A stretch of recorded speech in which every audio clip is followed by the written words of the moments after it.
Welcome in of the MMQB. He joins us every Tuesday at 5:20. The great Albert Breer. What's up, buddy? Welcome to the show. Hey, what's up, guys? Albert, my co-host, just informed all of Cleveland that what made him a good server back when he worked in the restaurant industry was that he would tell them their wishes, hopes, and dreams. You need context, Albert. When you go out to a restaurant, you want to hear all about your server, right? Nick is he's missing a lot of context here, Albert. I worked on. So you're gonna have to repeat that. So I'm only gonna hear Jonathan's side of it because you guys cut out a little bit. I just felt so bad here. I'll give you my side first, and then we can get into the actual question of it. So, I worked on a boat at Navy Pier in Chicago on Lake Michigan, and the boat would take you out for 3 hours. It was fine dining, and so you'd have like a 5-course meal, but you would go out in the cruise. What's that? Like a dinner cruise. Like a dinner cruise, exactly right. And so I was telling Nick, like, part of how I made really good tips on there was telling people like my life's hopes, dreams, wishes, etc. And then people would be like, "Oh, we're rooting for you because you're like 19 years old and you still think you can do things in life, and that's fun for people." And then Nick took it into me just basically, I don't even know where you went from there, Nick. I believe I went where Jonathan told every person that he delivered food to by browbeating them with his own life. Is that what you would like as a patron? Would you like to hear all about your server's life story there, Albert?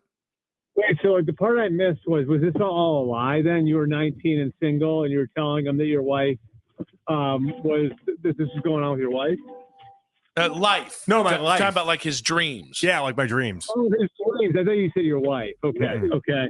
I mean, it's an interesting tactic for sure. Now, I don't know if I'm the person to be the judge of any of this because I was actually a server when I was in state. And my career waiting tables probably lasted, I don't know, about like 3 or 4 days before I had high school kids come over and decide they were going to mess with me. And I stopped serving them. And I told my manager that if I had to go back over there might be a fight. So that was the extent of my career waiting tables. See, that's the appropriate way to have a waiting career. I think we gleaned everything we needed to, Jonathan, from that answer. Albert, Aaron Rodgers. It's an interesting tactic, though, for sure. And I was actually thinking when I thought you made up like a fake wife, which would be really creative. I thought about my friend who would tell girls in college that he had never, you know what, and it worked like a charm. So I can see that working. I also told girls that, but it was the truth. Albert, Aaron Rodgers says, this is probably going to be his last year. 1, do you believe him? And 2, is Aaron Rodgers' legacy on the line if this is his final season? I mean, I think you're talking about degrees of legacy. You know, I think he's still an all-time great, and that's secure, and his legacy in Green Bay is secure with the championship that he won there. But can he add to it? Yeah, he can add to it. I mean, I think any of these guys that have success in multiple places, it furnishes their legacy. You know, I Peyton Manning was great in Indianapolis, but we also remember what he did in Denver. Same goes for Tom Brady in Tampa, and Brett Favre had a like MVP level season in Minnesota that sort of erased what was a weird year with the Jets, and then a weird year after his great year in Minnesota with the Vikings. So, you know, I think that all adds to those guys' legacies. You know, and so I think what's on the line for Aaron now is the opportunity, not to erase, but certainly dull the impacts that the last 2 years had on what people think of him, you know? But, I mean, what he did in Green Bay is what he did in Green Bay. The guy won the MVP 4 times. He's won a championship. I'd say, you know, his place in Canton is secure. I'm not a voter, so I hate, you know, being presumptuous like that, but I'd be pretty surprised if he wasn't a first ballot Hall of Famer. And, you know, from there, you're sort of talking about degrees of greatness and where he ranks on the all-time list. Yeah, not from any like reporting standpoint, Albert, or anything like that, but maybe I looked at it from TMZ's side of things. But don't you find it peculiar that we know nothing about Aaron Rodgers' wife? Isn't that like, I mean, it should be TMZ's area. Yeah. Yeah. I mean, it definitely is weird. But, you know, like that's sort of in par for the course with Aaron, you know, his whole career, you know what I mean? His whole life. Like I mean, there's always been, you know, weird stuff circling around, and whether it's the ayahuasca or different rumors. I mean, all that stuff has sort of always existed with him. So, like, the fact that, like, we don't have any information on his wife, I mean, with another player of his caliber, of his fame, it would be probably a little strange. I'd say with Aaron, it's sort of par for the course. Although I will say this, like, how many times did you see Ashley Manning? Yeah, no, that's fair. Twice. Yeah, well, yeah. I mean, I would say most football fans couldn't pick Ashley Manning. But at least we know her right? name. At least we know her name, though. You know what I mean? Like, I don't even know his wife's name. Yeah. I mean, I don't know. I mean, some of them have famous wives. Like Deanna Favre obviously became a big figure for various reasons. Tom Brady's married to a supermodel. So that's a pretty obvious one. Mahomes' wife puts herself out there. Yeah, Baker's wife was always around. Yeah. Yeah. So, like, I mean, I think it's sort of like in a lot of these cases up to the woman, and Ashley Manning, at least publicly, was pretty low profile. So that would probably be a decent comparison. And again, like, it's just there's always been like this like cloud of mystery around Aaron to begin with.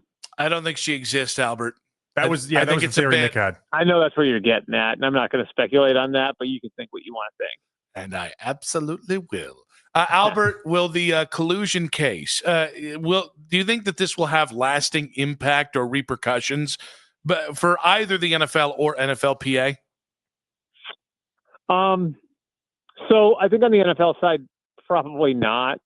I mean, this is like an open secret, right? I think we know. I mean, you guys remember the cap penalties in 2010, how ridiculous that was? Yes. Like, and for people who don't remember, Washington and Dallas got docked huge cap penalties because they had cap violations in the uncapped year. What does that tell you? Like, maybe there was an internal salary cap that they were all working off of, and they had some sort of gentleman's agreement, right? Which would be completely illegal. Like, this did forever. So I'm not surprised that they were able to find stuff. What is definitely a little jarring is seeing it in court documents, because if this ever became a bigger thing, if they were found guilty of collusion, I mean, we're talking about like pretty serious ramifications. So they're very, I mean, it sounds weird. I guess the best way to put it is they're very careful about how they collude. For the NFLPA, I think it's fascinating because I think under the new leadership, they seem way more willing to play ball with the NFL. DeMaurice Smith versus Lloyd Howell. So their willingness to play ball with the NFL. I wonder if something like this and like the NFLPA's role in it. I do wonder if there's part of it where you look at their willingness to play ball with the NFL in certain areas where it causes individual players to start to take a look at like, all right, like how is this, what kind of job is the union doing for us under the new leadership? Let me ask you, Albert. Lance Zierlein was on Infinity Sports Network yesterday, and he said that he thought the media was being too soft when it came to Shedeur Sanders. And I would make the argument that since Shedeur Sanders has become an NFL player, and even leading up to the idea that he was taken in the 5th round, I don't know that he's actually benefited from the last name being Sanders in any sort of way. It's not like he's gotten any special treatment with the Browns. And what happened last week with the speeding tickets on top of it, I mean, there were people out there that treated that like that was a very, very serious thing when it's just speeding tickets. It's not the biggest deal in the world. But I would make the argument that if anything, we've been hard on Shedeur Sanders. How do you see it? Yeah, I think it's sort of like you made your bed, now you lie in it. You know what I mean? Like, this is sort of what Shedeur, for better or worse, attracted when he was in college. First at Jackson State and then Colorado. And when you broadcast your life this way, and like you've naturally got star power because of who your dad is, and you lean this hard into it, well, then everything is going to be a bigger deal. It just sort of is what it is. I mean, I'm not saying it wouldn't be a big deal if he didn't do all the extra stuff, because his last name is Sanders, so that's part of it. But, he also hasn't shied away from he hasn't shied away from some of the benefits he gets from his last name. And so this is the other side of that double-edged sword.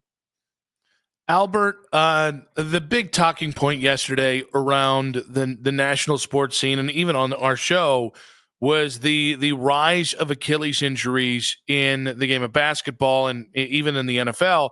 Is there? Yep. You had a great tweet about this, just kind of a potential working theory on the rise of these injuries. Can you share that with us?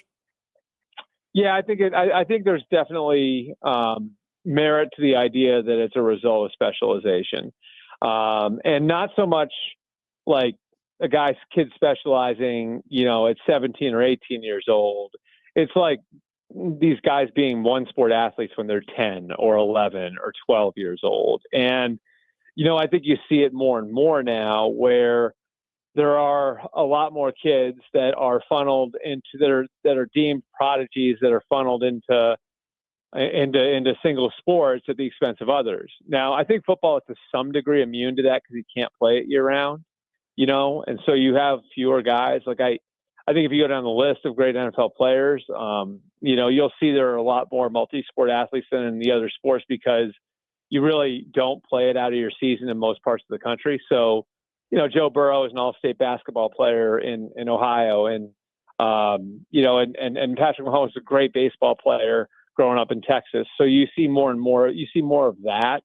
But yeah, I mean, I think certainly, with the UCL injuries in baseball players and young pitchers, you see it with the Achilles in basketball.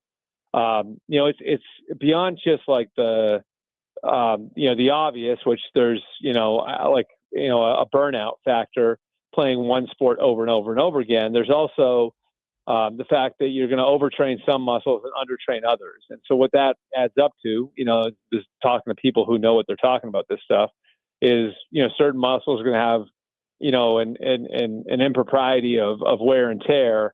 And then other muscles might not be as built up to support those muscles that are hanging by a thread.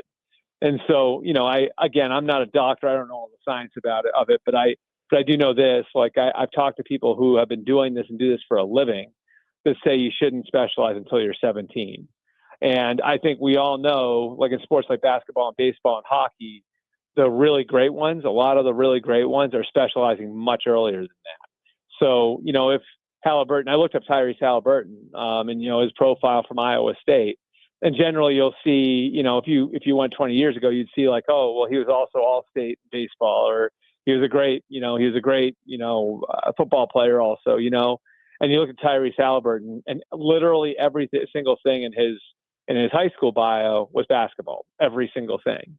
And I'm not saying it's 100% always the wrong thing to do, but I think it does have an effect. And I think, again, more and more you see the kids who are deemed prodigy specializing. And I think when that happens, you become more prone to these sorts of things. Yeah, it's interesting. Like you mentioned Mahomes, and I remember in that quarterback series on Netflix that they did, and I just didn't know it, that they'd mentioned how Mahomes hadn't played a football game so his sophomore year of high school. Like, just think about how wild that is in the day and age we live in, where it seems like most of these kids at 7, 8, 9, they just have it all figured out what sport they're going to do, and they only focus on that. Right, and I think it's just like, I don't know. I think it's out of control because I don't think it's healthy for regular kids. Like my kids, my regular kids, like where mom and dad's genes probably aren't going to put them in a position to make money playing sports. And like say your kids, got aspirations to play college at some level. You know what I mean? Like that kid now, the potential like Division III athlete.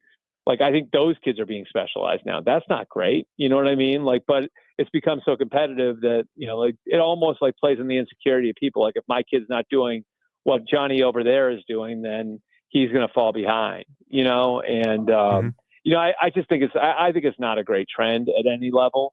And I think it's got different effects on kids at different levels. But certainly, I think, with the pros, the guys who did make it, like, I think that is one effect, is that you probably have some imbalances in their body because they have been overworking certain muscle groups.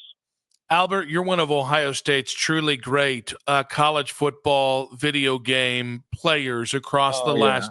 Well, we got some news. Well, I did specialize in that when I was in college, so I shouldn't be bad mouthing specialization, I guess. And some are saying that's how you got where you are in the media. So EA Sports has put out their top 25 toughest places to play Ohio Stadium is third behind Beaver Stadium or Tiger Stadium. Do we feel like that's the right spot for the Ohio Stadium to be in this the latest iteration of this game? You're not going to drag me into the big noon kickoff argument now, where I tell you that the night games are far more intimidating and difficult to play in for road teams than the noon games, right? No, that's exactly where we're going. Yeah. I've seen some I've seen both ends of it at Ohio State. I've seen the game where it looks like, it feels like everybody in the game, everybody at the game is 70 years old, and half the kids there. I was one of them. Half the kids there, it becomes a blowout in the third quarter. Half the kids are at the VC. You know what I mean? And then there's the night game where it just feels like the stadium could collapse on the other team. So you see both ends of it at Ohio Stadium for sure. It's not always the loudest place, but when it's at its best, it's a really difficult place to play. Albert, you killed it as always, buddy. We appreciate you. And the next time you're at a restaurant, make sure to just fish for some of those personal details from your waiter, so that Jonathan. I certainly won't be looking for a job. I know I'm not cut out for that. Listen, some are saying you still have some potential there. Yeah. I don't think my temperament was quite right for the service industry, but you sort of learn along the way what you can do and what you can't. And I thought my friends were all making good tips there, but it wasn't in the cards for me. One day, maybe. Albert, great stuff, buddy. Thanks, Albert. All right. Thanks, guys.